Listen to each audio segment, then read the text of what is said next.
الحمد لله كفى وسلام على عباده الذين اصطفى أما بعد أعوذ بالله من الشيطان الرجيم بسم الله الرحمن الرحيم من المؤمنين رجال صدقوا ما عاهدوا الله عليه فمنهم من قضى نحبه ومنهم من ينتظر وما بدلوا تبديلا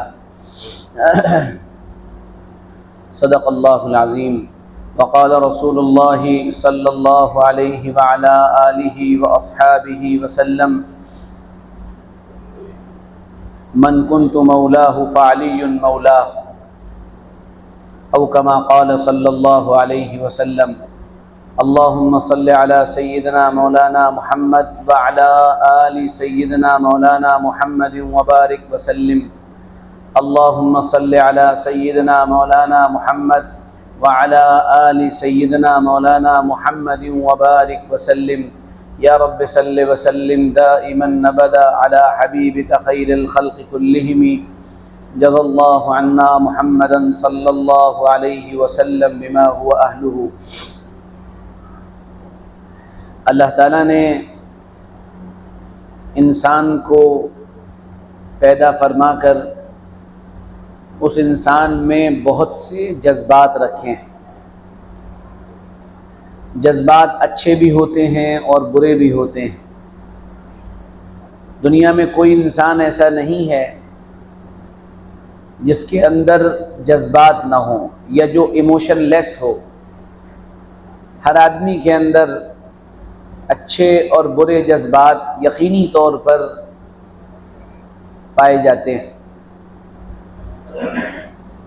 ان جذبات میں وہ جذبات جو برے ہیں، جو خراب ہیں، جو گندے ہیں اور جنہیں اللہ پسند نہیں فرماتا ہے، ان میں ایک جذبہ حسد کا جذبہ ہے،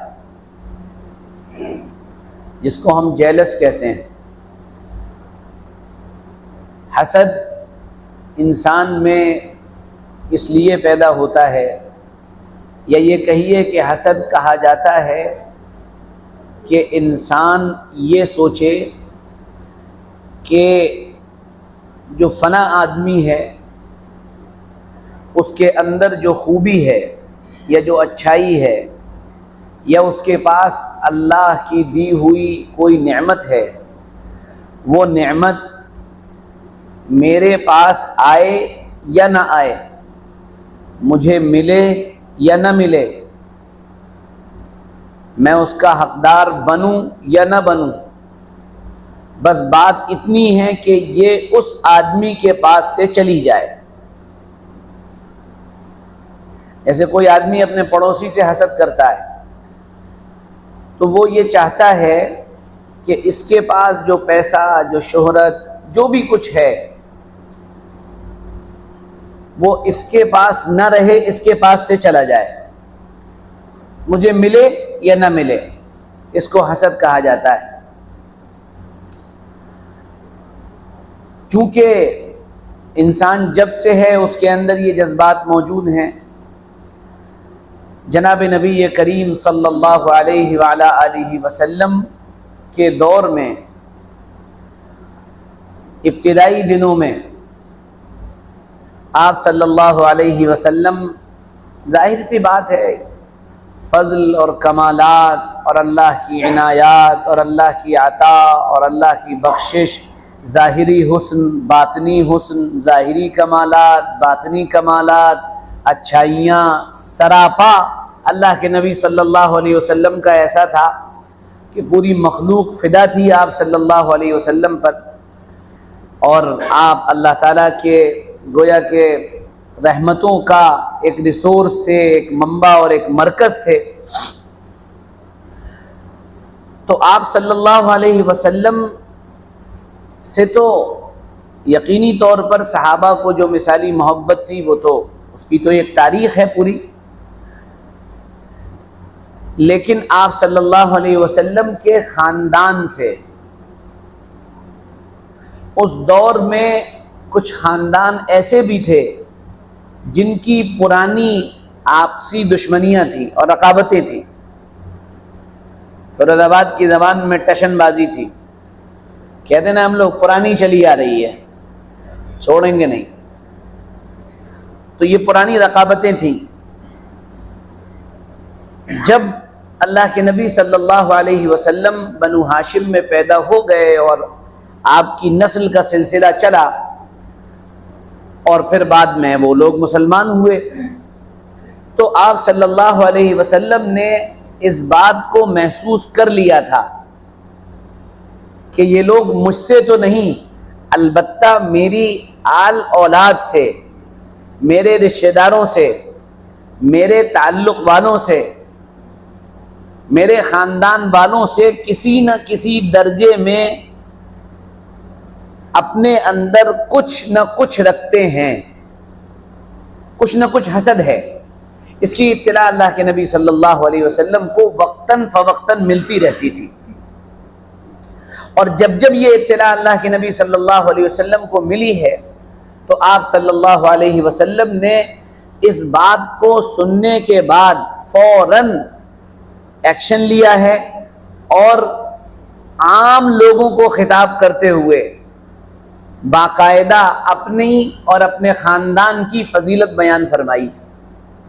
دیکھیے کچھ چیزیں تو ایسی ہوتی ہیں جن کو انسان محنت سے حاصل کرتا ہے، کوئی ڈگری ہے، کوئی بہت بڑا عہدہ ہے، کوئی کرسی ہے، کچھ بھی ہے، مال و دولت وغیرہ وغیرہ، آپ دیکھیں گے ایک آدمی محنت سے حاصل کرتا ہے، لیکن کچھ چیزیں ایسی ہیں جو محض فضل خداوندی سے ملتی ہیں، مطلب اس میں کسی کا دخل نہیں ہوتا، وہ براہ راست اللہ تعالیٰ عطا فرما دیتا ہے۔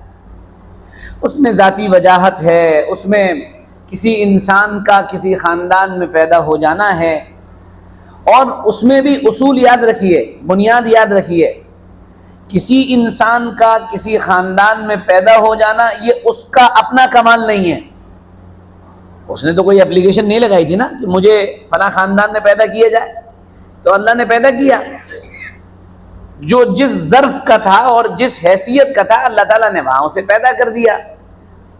شاعر نے کہا نا تقسیم کیا ہر ایک کا قسام ازل نے، جو شخص بھی جس چیز کے قابل نظر آیا، جو دینا تھا وہ اللہ نے دے دیا۔ اب لڑائی جھگڑا اگر ہے اس بات پر تو وہ اللہ سے ہے، اللہ نے دے دیا، تو کچھ چیزیں فضل و کمال ہیں، اس میں انسان کا کوئی دخل نہیں، دے دی، اب وہ تو شہنشاہ مطلق ہے، کسی کو بھی کچھ دے دے، تو اس میں تو اختلاف نہیں ہو سکتا ہے۔ جناب نبی کریم صلی اللہ علیہ وسلم کو یہ اطلاعات جب ملتی تھی تو آپ صلی اللہ علیہ وسلم فوراً صحابہ کو جمع فرماتے اور ایک عمومی خطاب فرماتے۔ میں بہت سی روایات باقاعدہ لکھ کر لایا ہوں تاکہ، اور باقاعدہ کتاب ہے، بہت بڑے عالم گزرے ہیں علامہ سمہودی رحمۃ اللہ علیہ، ان کی پوری کتاب ہے فضائل اہل بیت پر، پوری کتاب ہے۔ اور یہاں علی گڑھ میں ایک بڑے قابل و فاضل اور بڑے گمنام آدمی رہتے ہیں، خسرو قاسم صاحب، آپ نے نام نہیں سنا ہوگا، اہل علم نے بھی نام نہیں سنا ہوگا، انہوں نے بہت کام کیا ہے ان سب چیزوں پر، اور انہوں نے وہ ساری کتابیں ہدیہ کی تھی، وہ ہمارے پاس موجود ہیں۔ تو علامہ سمہودی بہت بڑے آدمی ہیں، ان کو مدینہ منورہ کے بارے میں اتنی معلومات تھی کہ یہ انگلی رکھ رکھ کے بتا سکتے تھے، یہاں پر یہ ہے اور یہاں پر یہ ہے، یہاں یہ تھا اور یہاں یہ تھا۔ ان کی کتاب تھی وفاء الوفا فی اخبار دار المصطفیٰ کی کتاب تھی، تو ان کی یہ دوسری کتاب ہے جس میں جناب رسول اللہ صلی اللہ علیہ وسلم کے خاندان کے فضائل بیان کیے ہیں۔ پہلی حدیث، اور یہ حدیث دیلمی نے اور شعب الایمان، یہ حدیث کی مشہور کتابیں اس کے اندر نقل کی گئی۔ اللہ کے نبی صلی اللہ علیہ وسلم نے ارشاد فرمایا، مجھ سے اللہ کے لیے محبت کرو، یعنی میں چونکہ اللہ کا رسول ہوں، اللہ کا نبی ہوں، تو مجھ سے اللہ کے لیے محبت کرو، ایک بات۔ اور پھر فرمایا اور میری وجہ سے میرے گھر والوں سے محبت کرو، عام طور سے اللہ کے نبی صلی اللہ علیہ وسلم کے گھر والوں کے لیے اہل بیت کا لفظ استعمال ہوتا ہے۔ بیت عربی زبان میں گھر کو کہتے ہیں، اور اہل کا مطلب ہوتا ہے والا، اہل بیت گھر والے۔ تو گھر والے جب یہ علم کی دنیا میں بولا جاتا ہے اور سیرت میں بولا جاتا ہے اور تاریخ میں بولا جاتا ہے جب یہ لفظ، تو اس سے مراد جناب نبی کریم صلی اللہ علیہ وسلم کے گھر والے ہوتے ہیں۔ تو مجھ سے تو اللہ کی وجہ سے محبت کرو اور میرے گھر والوں سے میری وجہ سے محبت کرو۔ ترمذی میں بھی یہ روایت موجود ہے۔ پھر اس روایت کو اور آگے بڑھائیے، دوسری حدیث میں فرمایا بندہ اس وقت تک مومن نہیں ہو سکتا، یہ بہت توجہ کے الفاظ ہیں اور یہ کوئی میرے نہیں ہیں، یہ جناب نبی کریم صلی اللہ علیہ وسلم کے الفاظ ہیں۔ بندہ اس وقت تک مومن نہیں ہوگا جب تک اس کی جان سے زیادہ میں اس کو محبوب نہ ہو جاؤں۔ یعنی انسان ایک ایمان والا جب تک حضور سے اپنی جان سے زیادہ محبت نہ کرنے لگے، اور جان سے زیادہ محبت کرنے کا مطلب کیا ہے معلوم ہے؟ وہ یہ کہ حضور کی بات پر جان قربان کر دے۔ جان سے زیادہ محبت یہی تو کہلائے گی، اب حضور تو ہے نہیں، تو اب آپ کی بات پر جان قربان کر دے، یہ ہو گئی حضور سے محبت، حضور کی اپنی جان سے زیادہ۔ اور پھر ارشاد فرمایا اور میری عطرت یعنی میرے گھر والوں سے، اپنے گھر والوں سے زیادہ نہ محبت کرنے لگے۔ اب سوال پیدا ہوتا ہے کہ یار اپنے گھر والوں سے زیادہ کیسے محبت ہو جائے گی؟ یعنی انسان اپنے گھر نارملی اپنے بچے سے، اپنی بیوی سے، اپنے پوتے سے، اپنے بھائی سے، اپنی بہن سے، اپنی پھوپھی سے، اپنے چچا سے، آدمی انہی سے محبت کرتا ہے۔ لیکن یہ حضور صلی اللہ علیہ وسلم کیا فرما رہے ہیں کہ میری جو عطرت ہے، یعنی میرا جو گھرانہ ہے، اس سے محبت جو ہو وہ اپنے گھر والوں سے زیادہ ہو۔ محبت دو قسم کی ہوتی ہے، ایک محبت ہوتی ہے، اس محبت کو کہا جاتا ہے محبت عقلی، ایک محبت فطری ہوتی ہے۔ فطری محبت تو نیچرل اپنے گھر والوں سے زیادہ ہوگی، یہ فطری محبت ہے، اس کو کوئی توڑ ہی نہیں سکتا۔ آپ کا بچہ گندا سندا آ جائے اور دوسرے کا بچہ بہترین کپڑوں میں آ جائے، آپ کی توجہ اپنے بچے کی طرف جائے گی، فطرت ہے، لا آف نیچر ہے، آپ اسے توڑ نہیں سکتے۔ یہاں مراد کون سی محبت ہے؟ یہاں مراد عقلی محبت ہے، فطری محبت نہیں۔ یعنی جب تم غور کرو اس بارے میں، جب تم سوچو اس بارے میں کہ کس کی محبت غالب ہونی چاہیے، اس وقت تمہاری عقل تم کو اس بات پر مجبور کرے کہ تمہاری محبت اللہ کے نبی صلی اللہ علیہ وسلم کے گھرانے سے زیادہ ہونی چاہیے۔ یہ بات بھی کوئی میری نہیں، محمد رسول اللہ صلی اللہ علیہ وسلم کا فرمان۔ تو حضور صلی اللہ علیہ وسلم اس بات کو محسوس کر چکے تھے کہ مطلب سم تھنگ از رانگ، کچھ جو ہے غلط ہو رہا ہے یا غلط ہونے والا ہے، ایسا لگ رہا تھا۔ حضرت عباس جو حضور صلی اللہ علیہ وسلم کے چچا ہیں اور آپ کے چچاؤں میں ایمان لے آئے ہیں، حضور بہت محبت فرماتے تھے ان سے۔ ایک مرتبہ آئے اور کہنے لگے یا رسول اللہ ایک بات عرض کروں؟ آپ بتائیے چچا، آپ اپنے باپ کی جگہ مانتے تھے، کیونکہ آپ صلی اللہ علیہ وسلم کے والد کا انتقال تو آپ کی پیدائش سے پہلے ہی ہو چکا تھا، 18 سال یا 24 سال کی عمر میں۔ تو حضرت عباس کو اپنے چچا کو باپ کی جگہ مانتے تھے۔ فرمائیے چچا جان کیا فرمانا چاہتے ہیں؟ کہا یا رسول اللہ ہم یہاں اپنے معاشرے میں دیکھتے ہیں کہ لوگ آپس میں بات چیت کر رہے ہوتے ہیں اور وہ آپس کی بات چیت میں بہت مسکرا رہے ہوتے ہیں، ہنس رہے ہوتے ہیں، آپس میں ایک دوسرے سے مطلب بہت ہی بہترین اور اچھے طریقے سے بات کرتے ہیں،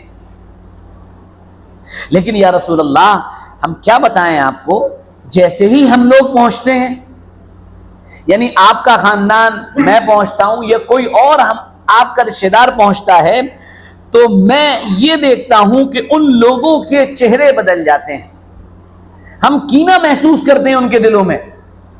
تو یعنی یہ بات ایک سمجھ میں آئی کہ کینہ اور حسد یہ کوئی آج کی پیدا شدہ چیزیں نہیں ہیں، یہ ہمیشہ سے تھی اور ہمیشہ رہیں گی۔ اور اگر آپ سے کوئی حسد نہیں کر رہا ہے اور آپ سے کوئی مقابلہ نہیں کر رہا ہے تو اس کا مطلب آپ میں دم ہی نہیں ہے۔ حسد کس سے ہوتا ہے؟ حسد ہمیشہ باصلاحیت لوگوں سے ہوتا ہے۔ کبھی حسد ہوتا ہے خوبصورت آدمی سے کہ یہ اتنا خوبصورت کیوں ہے، کبھی حسد ہوتا ہے کہ اس کے پاس مال کیوں ہے اتنا، کبھی حسد ہوتا ہے کہ یہ اتنا اچھا لکھتا کیوں ہے، کبھی حسد اس لیے ہوتا ہے کہ یہ بہت اچھا پڑھنے والا کیوں ہے، کبھی حسد اس لیے ہوتا ہے کہ اس کے پاس عہدہ کیوں ہے، کبھی حسد اس لیے ہوتا ہے کہ کرسی کیوں ہے، کبھی حسد اس لیے ہوتا ہے کہ یہ وجاہت والا کیوں ہے، کبھی حسد اس لیے ہوتا ہے کہ بات اس کی کیوں چل رہی ہے۔ یہ حسد کی وجوہات ہیں ساری کے ساری۔ تو حضرت عباس رضی اللہ عنہ نے فرمایا کہ جب ہم ملتے ہیں لوگوں سے تو محسوس کرتے ہیں کہ لوگوں کے دلوں میں ہمارے لیے یعنی ہمارے خاندان کے لیے کچھ کینہ ہے، یعنی کچھ ایسا لگتا ہے جیسے کننگ ٹائپ کے لوگوں پہلے ہنس رہے ہیں، ہم پہنچے چپ ہو گئے۔ اور حاسد کی پہچان بھی ہوتی ہے، آپ کو دیکھ کر اس کا چہرہ بگڑ جاتا ہے، آپ کو دیکھ کر اس کی ہنسی رک جاتی ہے، آپ کو دیکھ کر اس کے چہرے کی جو چمک ہوتی ہے وہ پھیکی پڑ جاتی ہے۔ یہ پہچان ہوتی ہے کہ آپ سے حسد کرتا ہے۔ اور محبت کرنے والے کی پہچان یہ ہے، وہ مسکرائے گا، کھلکھلائے گا، آپ کو دیکھ کر خوش ہو جائے گا۔ تو جب آپ صلی اللہ علیہ وسلم نے حضرت عباس کی یہ بات سنی تو آپ صلی اللہ علیہ وسلم غصہ ہوئے، اور غصہ ہونے کے بعد فرمایا وہ آدمی کسی خیر تک نہیں پہنچ سکتا، الفاظ پر غور فرمائیے گا، وہ کسی خیر تک نہیں پہنچ سکتا جب تک وہ تم سے اللہ کی وجہ سے اور میری رشتہ داری کا خیال کرتے ہوئے محبت نہ کرے۔ یہ ساری روایات علامہ سنہودی نے نقل فرمائی ہیں۔ ان سب باتوں سے نتیجہ نکلا کہ کچھ لوگ تھے جو اس طرح کی چیزیں یا اس طرح کے پروگرام بنا رہے تھے۔ اور میں عرض کر دوں، چونکہ میں یہ بیان پہلے 2-3 سال پہلے کر چکا ہوں، اور میں کوشش کرتا ہوں کہ جو بات میں کر لوں پھر دوبارہ نہ دہراؤں اسے۔ مکہ مکرمہ میں 2 خاندان تھے، ان 2 خاندانوں میں بڑے خاندانوں میں ایک بنو امیہ کا خاندان تھا اور ایک قریش کا خاندان تھا۔ یہ دونوں ٹکر کے تھے، برابری کا مقابلہ رہا کرتا تھا۔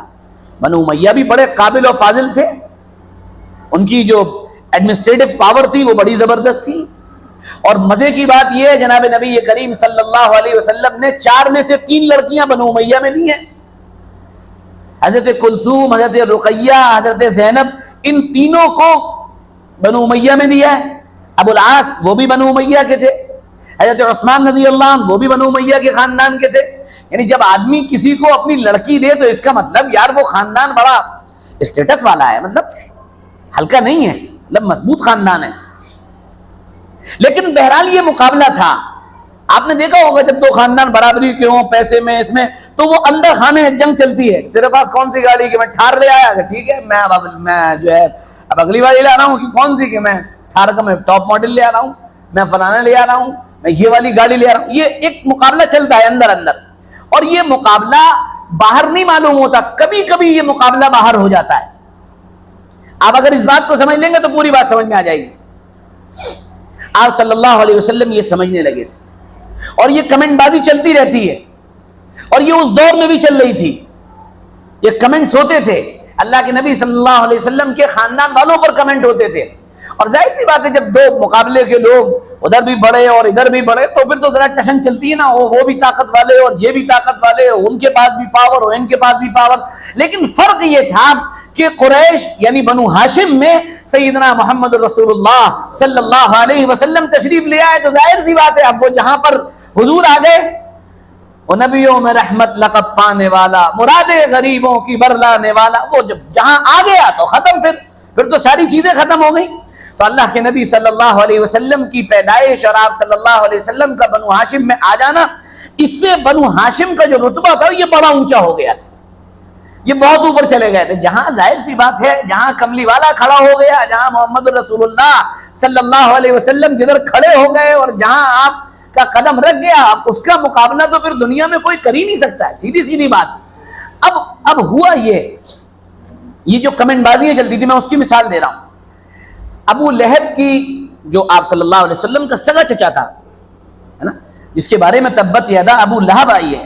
آپ ایک نقطہ نوٹ کر لیجئے, دین میں اصل بنیادی چیز ایمان اور کفر کا فرق ہے, اور دوسری چیز نیکی اور تقوی و پرہیزگاری ہے. آپ اس بات کو اچھی طرح نوٹ کر لیجئے. اصل چیز ان اکرمکم عند اللہ اتقاکم ہی رہے گا. تم میں سب سے اعلیٰ اور افضل وہی رہے گا جو تقوی والا ہو. یہ بنیادی بات ہے. اور کفر اور ایمان کا فرق بنیادی فرق ہے. حضور کا سگا چچا ابو لہب ہے, تبت یدا ابی لہب وتب. آپ پڑھتے ہیں ٹوٹ گئے ابو لہب کے ہاتھ سب کچھ, یعنی یہ ساری باتیں آپ پڑھتے ہیں. ابو لہب کی بیٹی سبیہ یہ ایمان لے آئیں, یہ مسلمان ہو گئیں. اب جب یہ کہیں جاتی تھیں کسی مجلس میں, کہیں بھی گھروں میں ادھر ادھر, تو ان پر لوگ کمنٹ پاس کرتے تھے, اوہو یہ انہی کی بیٹی ہیں جن کو اللہ نے جہنم کا ایندھن کہا ہے,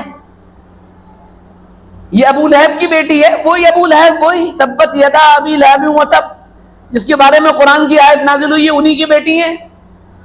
ارے سن رہے ہو نا, یہ جیسے ہمارے یہاں کمنٹ ہوتے ہیں نا, اگر بیچارہ کوئی آدمی کوئی پچھلی زندگی میں اس کی زندگی اچھی نہیں ہو اور وہ خراب زندگی گزارتا ہو, اب اس کی اولاد, اب اس آدمی نے بھی توبہ کر لیا اور اس کی اولاد, اب اس کی اولاد کو بھی تانا دیا جاتا ہے یہ انہی کے بیٹے ہیں, انہی کے. ارے سمجھ رہے ہو نا, ہاں انہی کے. اور کبھی کبھی زبان بھی استعمال نہیں ہوتی ہے, کبھی کبھی اشاروں میں کہہ دیتے ہیں. یہ بڑا ٹیکنیکل طریقہ ہوتا ہے کمنٹ کرنے کا, ان کو جانتے ہو؟ ہاں ختم, اتنی بات کہہ دی, سامنے والا سب سمجھ گیا. سمجھ میں آ رہی بات ہے؟ تو یہ جو بات تھی جب حضرت سبیہ بہرحال مسلمان ہو گئی, وہ صحابیہ تھیں, وہ جناب نبی کریم صلی اللہ علیہ وسلم کی خدمت میں حاضر ہوئی اور آپ صلی اللہ تعالی علیہ وآلہ وسلم کے پاس آ کر کہا, یا رسول اللہ مجھ کو یہ تانا دیا جاتا ہے, جبکہ میں تو مسلمان ہوں, میرا باپ جو بھی تھا اس کے بارے میں قرآن نازل ہوا وہ الگ بات ہے, لیکن مجھے تانا دیا جا رہا ہے.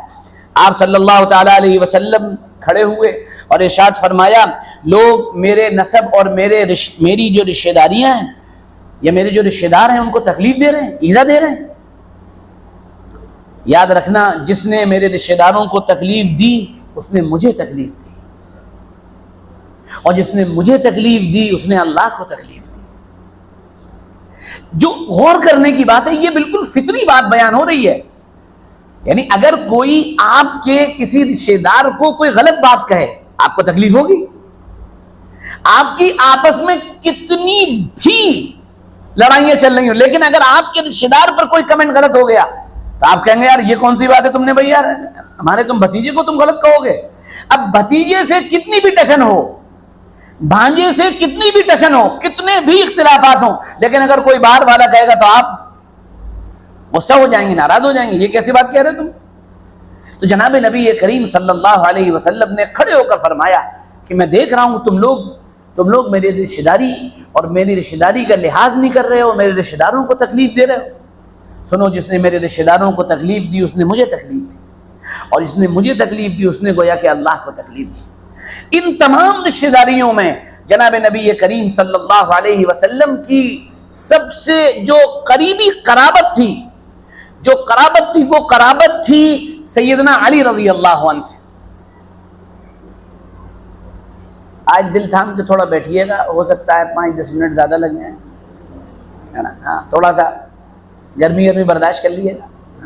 تو حضرت علی رضی اللہ عنہ سے جو رشتہ داری تھی, ایک تو رشتہ داری تھی کہ آپ کے یعنی گویا کہ بھائی لگتے تھے, اور دوسرا یہ تھا کہ ان کو پالا تھا بچپن سے, اور یہ بچپن ہی میں بالکل ارلی ایجز کے اندر جناب رسول اللہ صلی اللہ علیہ وسلم پر ایمان لے آئے تھے, اور آپ صلی اللہ علیہ وسلم سے بے انتہا استفادہ و فائدہ حاصل کیا تھا, علم حاصل کیا تھا, اور بہت بہت بہت فضل و کمالات کے مالک, بہت فضل و کمالات کے مالک. اور اللہ کے نبی صلی اللہ علیہ وسلم ان سے بے انتہا محبت کرتے تھے، اور دلیلیں بھری پڑی ہیں، اتنی محبت تھی جناب نبی کریم صلی اللہ علیہ وسلم کو سیدنا علی سے۔ اچھا، مقدر کی بات کیا تھی؟ اللہ کے نبی صلی اللہ علیہ وسلم کی کوئی نرینہ اولاد تھی نہیں، یعنی کوئی لڑکا تھا نہیں، جو بچے تھے پیدا ہوتے ہی ان کا انتقال ہو گیا، تو علی کو پالا، اور پھر علی کا رشتہ یعنی علی کی شادی اپنی لخت جگر سیدہ فاطمہ سے کی۔ اتنی موٹی کتاب ہے، اتنی موٹی کتاب صرف حضرت فاطمہ کی فضیلت میں، جس کے اندر صحیح روایات اور تاریخی باتیں جمع کی گئی۔ حتیٰ کہ حضرت علی نے ایک دور میں جب حضرت فاطمہ نکاح میں تھی، تب ابو جہل کی بیٹی سے نکاح کا ارادہ کیا۔ حضور یعنی دوسری شادی جائز ہے، کوئی حرج نہیں ہے، لیکن حضور صلی اللہ علیہ وسلم ناراض ہوئے، سخت ناراض ہوئے، اور فرمایا کہ اللہ کے نبی کی بیٹی اور اللہ کے دشمن کی بیٹی ایک گھر میں نہیں رہ سکتی ہے، اور جس نے فاطمہ کو تکلیف دی اس نے مجھے تکلیف دی، فاطمہ تو میرا جگر کا ٹکڑا ہے۔ تو حضور فرما رہے میرے جگر کا ٹکڑا ہے۔ تو یہ باتیں آپ صلی اللہ علیہ وسلم کی بالکل کامن تھیں، اور سب جانتے تھے کہ حضور صلی اللہ علیہ وسلم کو حضرت علی سے کیا تعلق، کیا محبت ہے۔ خیبر کا موقع ہے، آپ فرما رہے ہیں کل میں جھنڈا اس آدمی کو دوں گا جس سے اللہ اور اس کا رسول محبت کرتا ہو۔ سارے لوگ سب لائن میں، سب امید میں شاید مجھے ملے، ابو بکر، عمر، عثمان، سب، لیکن اگلے دن جھنڈا کسے دیا گیا؟ سیدنا علی رضی اللہ عنہ کو۔ یہ تعلق تھا۔ ایک صحابی ہیں، ان کا نام ہے عمرو بن شاس رحمت اللہ رضی اللہ عنہ، وہ حضرت علی کے ساتھ سفر میں گئے۔ کہیں سفر میں آپس میں چیزیں کھلتی ہیں، اگر کسی کے اخلاق پتہ کرنا ہو تو سفر کر لو اس کے ساتھ، وہ کھل جائے گا، پتہ چل جائیں گے، اس کی ساری عادتیں اور ساری حرکتیں سامنے آ جائیں گی۔ تو ان حضرت عمرو بن شاس جو تھے، عمر بن شاس، ان کا حضرت علی سے کوئی اختلاف ہو گیا سفر میں۔ یہ مدینہ منورہ لوٹ کر آئے اور انہوں نے دوستوں کی محفل میں تذکرہ کر دیا، کہہ رہے یار وہ ہم سفر میں گئے تھے علی کے ساتھ، یار وہاں تھوڑا سا یار وہ ایسا کر دیا انہوں نے، جیسے نارمل ہوتا ہے لوگوں سے، جیسے ہم کہہ دیتے ہیں ہمارے مزاج کے خلاف کوئی بات آئی، جماعت میں گئے، 3 دن میں گئے، چلے میں گئے، وہاں کسی سے کچھ ہو گیا، اس نے کہا ارے یار 3 دن میں گئے تھے یار، وہ یار بڑھیا آدمی نہیں تھے یار، کیا ہو گیا؟ ارے یار انہوں نے ایسا کیا، کہہ دیتے ہیں۔ تو عمرو بن شاس نے یہ واقعہ لوگوں میں بیان کر دیا، اور اس کی اطلاع جناب نبی کریم صلی اللہ علیہ وسلم کو پہنچ گئی۔ اب آپ صلی اللہ تعالی علیہ وسلم تشریف لائے اور مسجد میں داخل ہوئے، اور میں بیٹھا ہوا تھا، یہ عمرو بن شاس کہہ رہے ہیں، اور حضور صلی اللہ علیہ وسلم نے ایسے کر کے گھور کے دیکھا مجھے، بہت کس کے، جیسے غصے میں دیکھتے ہیں۔ جب دیکھا، اب حضور دیکھ لیں کسی کو، آپ کا روب تو 1 مہینے کی دوری سے پڑنا شروع ہو جاتا تھا، آپ کا روب ایسا تھا، اور جب سراپا سامنے کسی کو دیکھ لیں تو آپ سوچئے کیا حال ہوگا۔ جب دیکھا تو انہوں نے سوالیہ انداز میں رسول اللہ کیا بات؟ آپ نے فرمایا عمر تم نے ہمیں تکلیف دی؟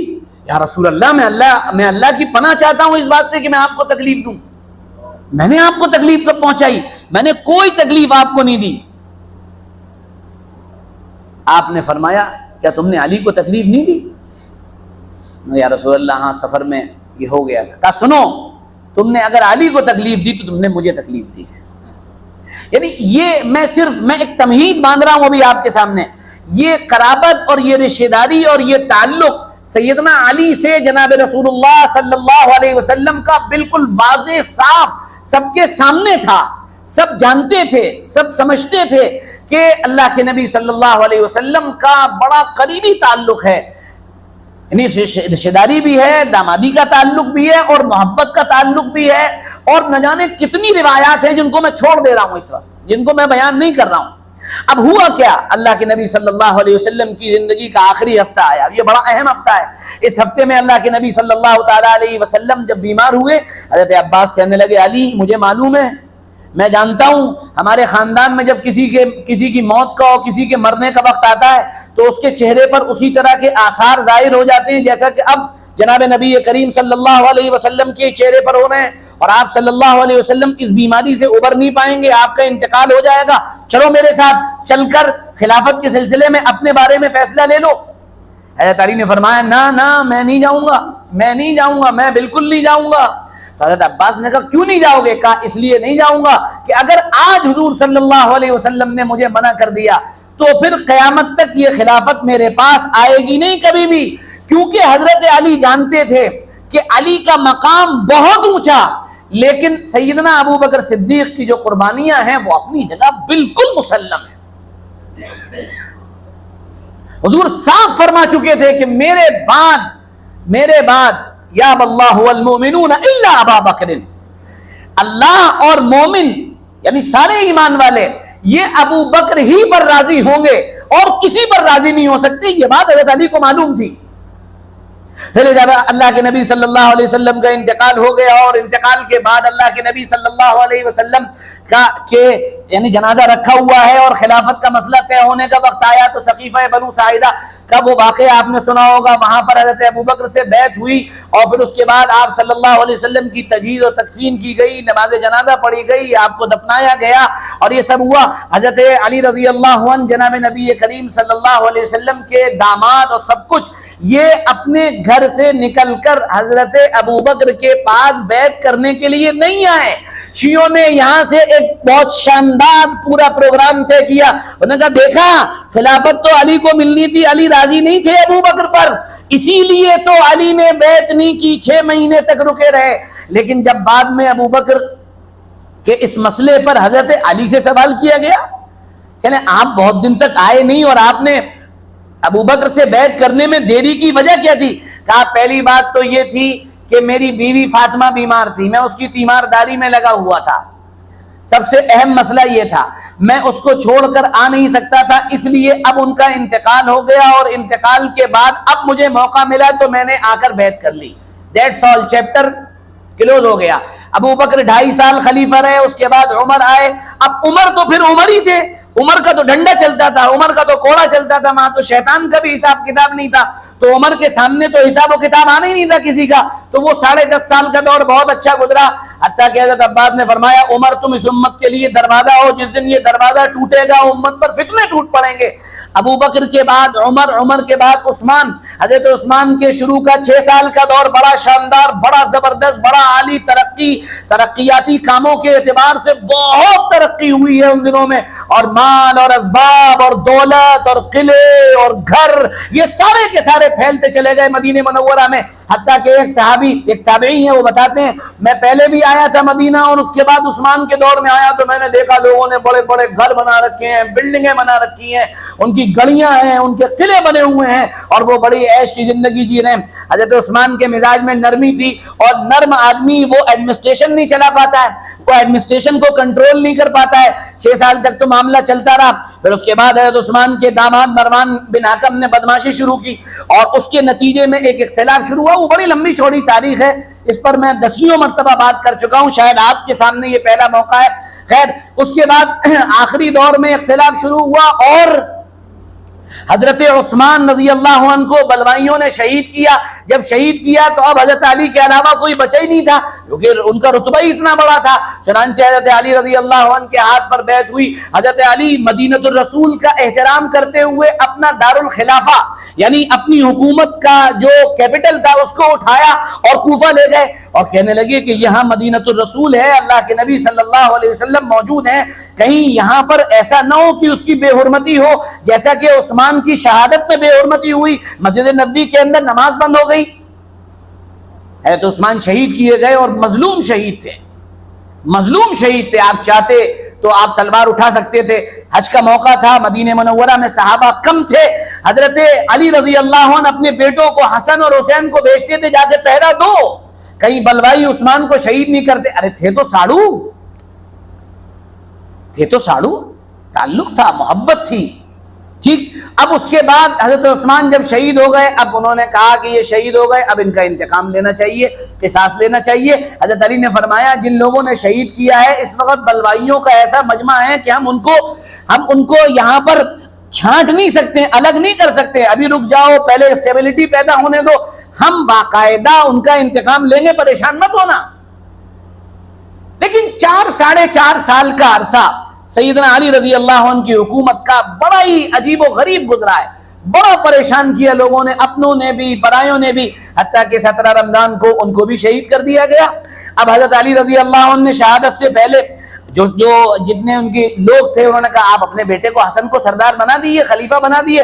آپ نے فرمایا نہیں، یہ تو مسلمانوں پر چھوڑ دیں، یہ جو کریں گے یہ فیصلہ وہ کر لیں گے. حضرت علی کے بعد سیدنا حسن خلیفہ ہو گئے، 6 سال رہے، لیکن ان کے بارے میں اللہ کے نبی صلی اللہ علیہ وسلم نے فرمایا تھا. اور یہ ایسے لوگ تھے، یہ ایسے تھے، کیا ان کا مقابلہ زمین و آسمان کیا ان کا مقابلہ کر پائے گی؟ کوئی حضور کے کندھے پر سوار ہے، کوئی حضور سے کھیل رہا ہے، حضور ان کے ساتھ کھیل رہے ہیں، مذاق کر رہے ہیں. یعنی اب ان کا مقام آپ سوچئے، دنیا میں سب کا نسب باپ سے چلتا ہے، لیکن سارے علماء کا اتفاق ہے محمد رسول اللہ کا نسب ان کی بیٹی سے چلے گا، فاطمہ سے چلا ہے. سیدنا حسن کے بارے میں پہلے سے اعلان ہو گیا تھا، اور یہ جناب نبی کریم صلی اللہ علیہ وسلم نے اعلان کر دیا تھا، ان ابنی ھذا سید، میرا یہ بیٹا سردار ہے. لعل اللہ، شاید کہ اللہ تعالیٰ، ہوگا ایسا کہ اللہ تعالیٰ اس کے ذریعے سے 2 مسلمانوں کے بڑے گروہوں کے درمیان صلح کرے گا. سیدنا حسن رضی اللہ عنہ نے صلح کا اعلان کیا.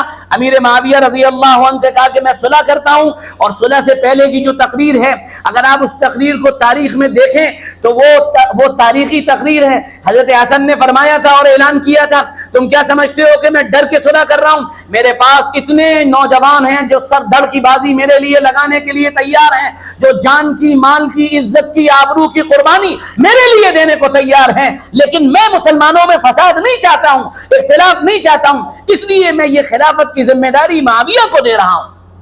امیر معاویہ رضی اللہ عنہ اپنے اندر ایک شان رکھتے ہیں، امیر معاویہ کا ایک مقام ہے. امیر معاویہ رضی اللہ عنہ یہ بنو امیہ کے فرزند ارجمند اور زبردست صلاحیتوں کے مالک تھے.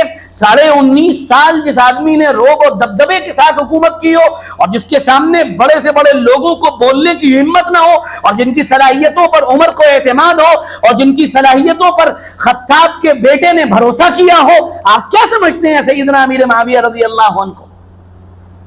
اعلیٰ درجے کا آدمی. یہ ممبئی میں تھانے تک امیر معاویہ کی حکومت تھی. روم کے کسی بادشاہ میں دم نہیں تھا اور ہمت نہیں تھی کہ امیر معاویہ کے دور میں وہ نگاہ اٹھا کر اسلامی سرحدوں میں کسی سرحد کی طرف دیکھ لے. بڑا اعلیٰ مقام تھا. یہ لوگ نفسانیت سے پاک تھے، ان کا دل پاک صاف تھا. سیدنا امیر معاویہ رضی اللہ عنہ، حضرت علی سے لڑائی چل رہی ہے، جنگ چل رہی ہے، جنگ کا میدان گرم ہے، اور ادھر سے خط آتا ہے، اور خط امیر معاویہ کے پاس آتا ہے کہ ہم نے سنا ہے کہ تمہارے دوست علی نے تمہارے اوپر حملہ کر دیا ہے، اور تم لوگوں کی ٹشن چل رہی ہے اور لڑائی چل رہی ہے. اگر تم کہو تو پھر ہم آ جائیں تمہاری مدد کے لیے اور تمہاری مدد کر دیں، تھوڑا تمہارا تعاون کر دیں، اور علی کے خلاف تمہارے ساتھ جو ہے ہم تھوڑا سا آگے بڑھ کر علی کو ہرا دیں. اب اگر ہم جیسا کوئی ہوتا تو وہ کیا کہتا؟ ہاں موقع بہت شاندار ہے، ہاں آ جاؤ کوئی بات نہیں، تم دو آ جاؤ، اپنوں کو ہرانا ہے ہرا دیں گے، لیکن تم آ جاؤ اس وقت، کوئی بات نہیں، کسی کا بھی سہارا لے لو، آ جاؤ. لیکن یہ نفسانیت سے پاک گروہ تھا.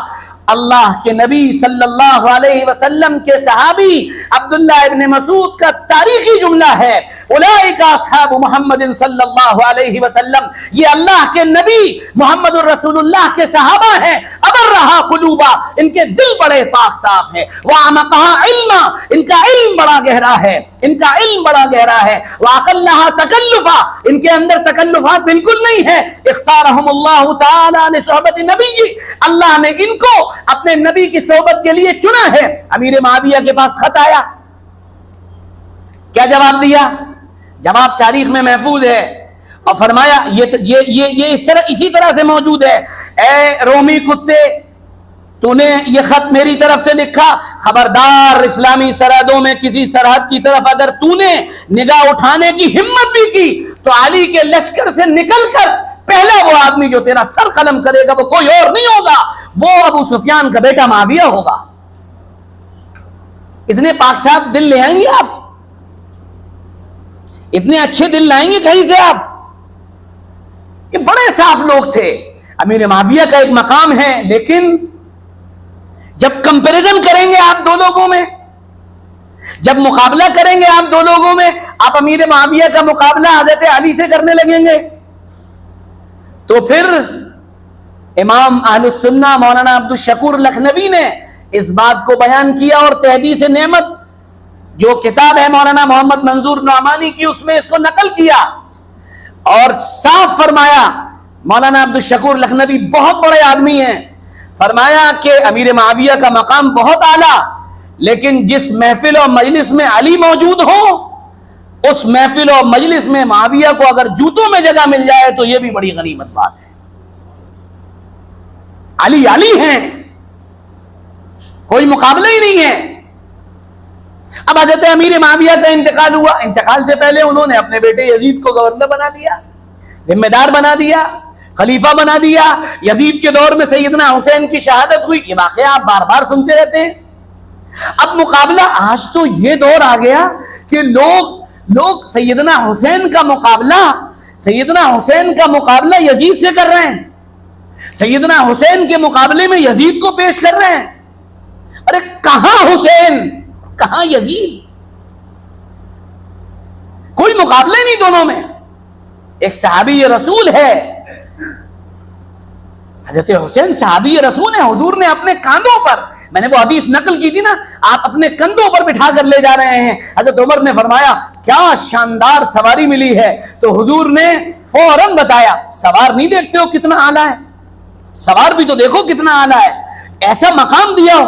حضور پکڑ رہے ہیں، یعنی بچوں کے ساتھ کھیلتے تھے حضور تو پکڑ میں، حضرت حسن سیدھے ہیں تو وہ پکڑ میں آ گئے، حضرت حسین بہت تیز تھے تو وہ بچ کے نکل گئے۔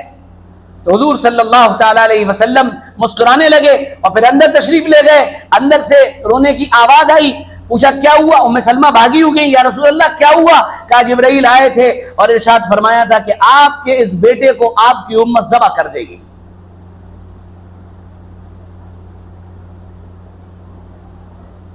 تو آپ پوری تاریخ اٹھا کر دیکھیے، میں تو بہت دیر بیان کر سکتا ہوں لیکن آپ لوگوں کی وجہ سے میں سمیٹ رہا ہوں اسے۔ میں جو بات بتانا چاہ رہا ہوں، حضرت حسین رضی اللہ عنہ جب نکلے ہیں، یعنی آپ کا جب سفر شروع ہوا ہے اور کوفہ والوں نے آپ کو بلایا ہے، تو یزید کو یہ بات سمجھ میں آ گئی، یزید کو سمجھ میں آ گئی اور آپ کے ابن زیاد کو سمجھ میں آ گئی اور شمر کو سمجھ میں آ گئی اور سنان کو سمجھ میں آ گئی اور جتنے لوگ تھے ان کو سمجھ میں آ گئی کہ یہ اگر نکلا اور یہ کہیں بھی چلا گیا تو یہ تو نواسہ رسول ہے، سب قربان ہو جائیں گے، سارے کے سارے لوگ بھیڑ لگا لیں گے، یہ تو مقامی ایسا ہے سیدنا حسین کا، اس لیے ان کو روکو اور ان سے بیعت خلافت لو۔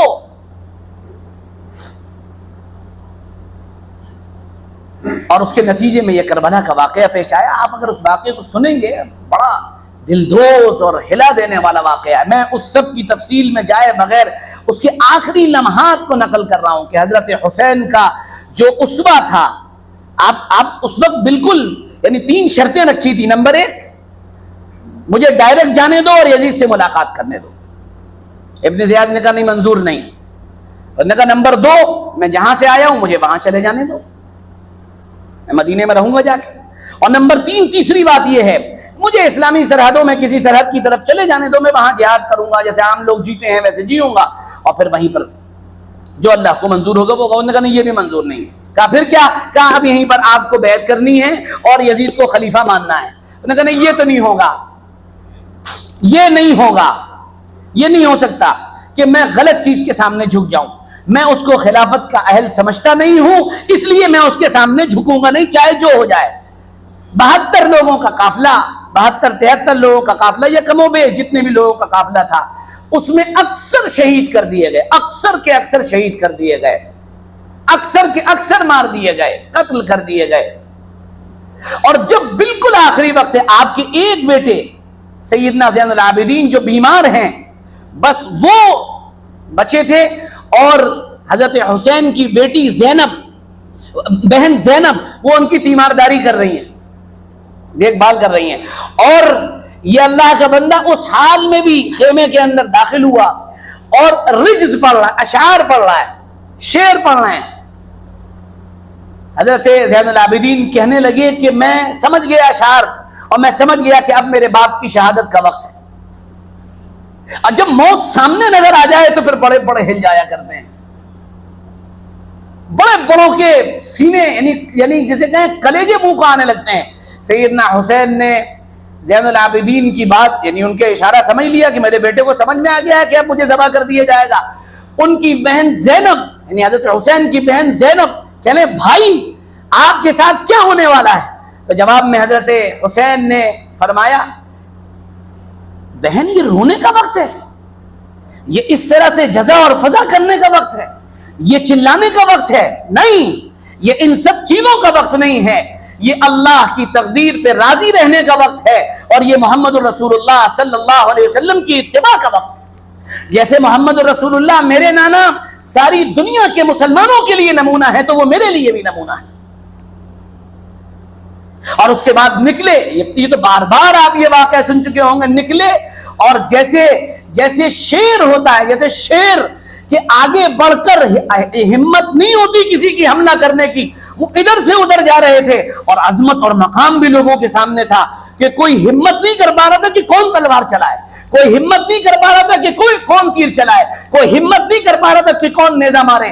تو ایک بدبخت تھا، اس نے آپ کے بائیں بازو پر حملہ کیا، یعنی بائیں کندھے پر حملہ کیا۔ جب کندھے پر حملہ کیا تو ظاہر سی بات ہے آپ کو چوٹ لگی اور یہ بایاں بازو جھکا، تو اس کے بعد پھر سنان آگے بڑھا اور سنان نے حملہ کیا اور آپ گرے۔ اس سے پہلے تقریباً جو تاریخی روایات ہیں وہ بتاتی ہیں کہ 33 تلوار کے زخم اور 34 زخم جو ہے نیزوں کے لگ چکے تھے آپ کو۔ اس کے بعد آپ گرے، اور آپ اگر وہ تاریخ اٹھا کر پڑھیں تو یہ کوئی شیعی روایت نہیں، میں کسی حد تک تاریخ کی صحیح روایتیں بیان کر رہا ہوں، آپ کی آنکھوں سے آنسو جاری ہو جائیں گے۔ سیدنا حسین کا جسم زمین پر ہے، اور حکم دیا عبید اللہ ابن زیاد نے کہ گردن الگ کر لی جائے، تو سنان آگے بڑھا اور اس نے گردن الگ کی، اور پھر اس کے بعد آپ کے جسم کو باقاعدہ روندا گیا ہے گھوڑوں سے، اور اندر سے زینب نکل کے آئی ہیں، اور ان کے وہ تاریخی الفاظ تاریخ میں محفوظ ہیں، اور وہ یہ کہہ رہی ہیں کہ اے اللہ کے رسول صلی اللہ علیہ وسلم، آپ کے اوپر درود و سلام نازل ہو، آپ کا خاندان کاٹا جا رہا ہے، اور آپ کے خاندان کے بچوں کے اوپر اور ان کی لاشوں کے اوپر خاک کفن کا کام کر رہی ہے، رو رہی ہیں اور چلا رہی ہیں۔ ظاہر سی بات ہے عورت رقیق القلب ہوتی ہے، اس کا دل نرم ہوتا ہے۔ یہ وہ قافلہ تھا جس نے دین کے لیے وہ قربانی پیش کی کہ آپ تاریخ اٹھا کر دیکھیے، آپ کو شمر کی اولاد کا نام نہیں ملے گا، آپ کو یزید کی اولاد کا نام نہیں ملے گا، آپ کو سنان کی اولاد کا نام نہیں ملے گا، لیکن حسین آج بھی آپ کے دل میں، میرے دل میں، جوانوں کے دل میں، بوڑھوں کے دل میں، ہر امتی کے دل کے اندر حسین آج بھی زندہ ہے۔ کیوں؟ کیونکہ وہ قربانی صحیح منہج پر اور صحیح طریقے پر دی گئی تھی۔ جب یہ پورا کا پورا قافلہ، بہت لمبا چوڑا واقعہ، میں اس پہ نہیں جا رہا ہوں، پھر یہ سر لے کر جب باقاعدہ یہ قافلہ روانہ ہوا، وہ تاریخی روایات ہیں، میں اس میں نہیں جا رہا ہوں۔ یزید کے پاس جب پہنچے تو اس نے اپنا منشا ظاہر کیا اور یہ کہا کہ میرا تو دل نہیں چاہ رہا تھا کہ یہ ہوتا، لیکن حسین نے بغاوت کی۔ پھر اس کے بعد اس نے، جیسا کہ تاریخی روایات بتاتی ہیں، اعزاز و اکرام کیا، لیکن وہ جو امام زین العابدین بچے تھے اکیلے، حضرت حسین کا پورا نسب پھر انہی سے چلا ہے، پورا نسب انہی سے چلا ہے۔ یہ بیمار تھے، عبید اللہ ابن زیاد نے جب انہیں دیکھا کہا تو بچ گیا، تجھے بھی مار دینا چاہیے تھا۔ یہ بیمار تھے اور ان کی عمر بھی کم تھی، لیکن بہادری اور بصالت اور شجاعت ان کے خون میں تھی۔ انہوں نے پلٹ کر فوراً کہا وَمَا كَانَ لِنَفْسٍ أَن تَمُوتَ إِلَّا بِإِذْنِ اللَّهِ، کوئی آدمی اس وقت تک مر نہیں سکتا جب تک اللہ کا حکم نہ ہو۔ وہ خاموش ہو گیا اس بات کو سن کر۔ پھر ایک عجیب و غریب بات بتا کر میں بات پوری کروں گا، بہت دیر ہوئی آج۔ عجیب و غریب بات، ایک دن یزید بیٹھا ہوا تھا اور اس نے حضرت حسن کے بیٹے، حضرت حسن کے چھوٹے سے بیٹے تھے، ان کا نام عمر تھا، اس کو بلایا اور بلا کر مذاق میں کہا کہ میرا بیٹا یہ تمہاری عمر کا ہے، خالد اس کا نام ہے، تم اس سے لڑ لو گے، اس سے مقابلہ کر لو گے؟ تو حضرت حسن کے بیٹے نے جو جواب دیا وہ بھی تاریخ نے محفوظ کر لیا، کہا مقابلہ ایسے نہیں ہوگا، ایک چھری اپنے بیٹے کو دو، ایک چھری مجھے دو، اور پھر دیکھو کیسا مقابلہ ہوتا ہے، پھر ہم بتائیں گے مقابلہ کیسا ہوتا ہے۔ تو دراصل بنیادی طور پر یاد رکھنے کی جو بات اس پورے واقعے سے یہ ہے، خلاصہ یہ ہے، اللہ کے نبی صلی اللہ علیہ وسلم اور آپ کے پورے خاندان کو اللہ تعالیٰ نے بہرحال فضیلت بخشی ہے۔ آپ صلی اللہ علیہ وسلم کے رشتہ داروں میں سب سے قریب ترین جو رشتہ داری ہے وہ سیدنا علی سے ہے۔ سیدنا علی آپ کے داماد بھی ہیں، پرورش کرنے والے بھی ہیں، سب کچھ ہیں۔ آپ نے اپنی لخت جگر بیٹی فاطمہ کو ان کے دیا۔ ان کے بیٹے سیدنا حسن اور حسین یہ جنت کے جوانوں کے سردار ہیں۔ حیرت اس بات پر ہوتی ہے کہ جن کے بارے میں اللہ کے نبی صلی اللہ علیہ وسلم نے کھل کر اتنی باتیں فرما دی ہوں، ان کا مقابلہ اب کتابیں لکھ کر یزید سے ہو رہا ہے۔ یہ بڑی عجیب و غریب بات ہے، حیران کر دینے والی بات۔ اور یہ میں بتا چکا ہوں کہ دو خاندانوں میں ٹشن تھی، اور وہ ٹشن شروع سے چلی آ رہی تھی، اور یہ اللہ کے نبی صلی اللہ علیہ وسلم محسوس کر چکے تھے۔ میں نے جو خطبے میں حدیث پڑھی تھی میں اس کی تشریح بھی نہیں کر پایا، اور وقت ختم ہو گیا۔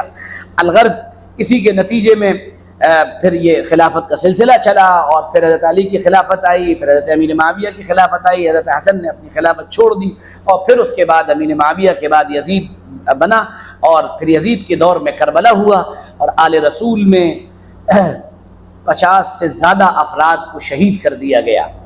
تو یہ واقعی تاریخ کا ایک ایسا واقعہ ہے کہ اگر کوئی غیر مسلم آپ سے سوال کر لے، اور یہ سوال آج کل ہوتا ہے کہ تمہارے نبی کے امتی کیسے تھے کہ انہوں نے خود اپنے نبی کی اولاد کو ذبح کر دیا، یہ کون لوگ تھے؟ اس سوال کا جواب آپ نہیں دے پائیں گے۔ یہ سوال آپ کو پریشان و الجھن میں ڈال دے گا۔ اسوہ اور نمونہ یہ ہے پورے واقعے سے جو ہمیں سمجھ میں آتا ہے، وہ یہ ہے کہ حق کے لیے اگر آپ کے اندر اتنی ہمت و طاقت ہے تو پھر جم جائیے، باطل سے گھبرائیے نہیں اور ڈریے نہیں، پھر چاہے آپ کی جان کی بازی لگ جائے۔ دوسری بات یہ سمجھ میں آتی ہے کہ جب شہادت کا وقت تھا، اگلے دن شہید ہونا تھا، پوری رات اللہ کو منانے میں گزاری، جبکہ یہ تو پہلے سے ہی بخشائے لوگ تھے۔ نمبر 3، تیسری بات یہ سمجھ میں آتی ہے کہ شہادت سے پہلے اپنے گھر والوں اور بچوں کو سمجھا رہے ہیں، پریشان ہونے کی بات نہیں ہے، بالکل مت گھبراؤ، بالکل مت ڈرو، اور ہم کو اللہ کے نبی صلی اللہ علیہ وسلم کے اسوے کی، اپنے نانا کے نمونے کی پیروی کرنی۔ اور آخری بات جو پورے واقعے سے ہم کو سمجھ میں آتی ہے وہ یہ ہے کہ مصلحت ہر وقت نہیں چلتی ہے، ہر وقت مصلحت کا سہارا نہیں لینا چاہیے۔ کبھی کبھی کچھ لوگ ایسے بھی ہوتے ہیں جن کو بہادری کے ساتھ میدان میں آ جانا چاہیے اور کود کر باطل کا مقابلہ کرنا چاہیے۔ اللہ رب العزت سے دعا ہے اور درخواست ہے کہ اللہ تعالی ہمیں حضرت حسین رضی اللہ عنہ کی صفات نصیب فرمائیں، اور اپنے کرم سے، اپنے فضل سے ان کی صحیح محبت نصیب فرمائیں، صحیح تعلق ان کا نصیب فرمائیں، اور ان کی زندگی میں جو صحیح باتیں ہیں اس پہ عمل کرنے کی توفیق نصیب فرمائیں۔ یہ جو افواہ و خرافات ہم نے اپنے لیے بنا رکھی ہیں، یہ در حقیقت حضرت حسین رضی اللہ عنہ کا ان سے کوئی تعلق نہیں، نہ آپ کی زندگی کا ان سے کوئی تعلق ہے۔ یہ سب اپنی بنی بنائی اور من گھڑت باتیں ہیں، ان سے دور رہیے، اور ان دنوں کو اپنے لیے اللہ کی عبادت، اللہ کے تعلق میں گزاریے۔ اللہ تعالی ہم سب کو عمل کی توفیق عطا فرمائے۔ بہت معذرت کے ساتھ بہت دیر ہو گئی، اللہ تعالی آپ سب کو جزائے خیر عطا فرمائے۔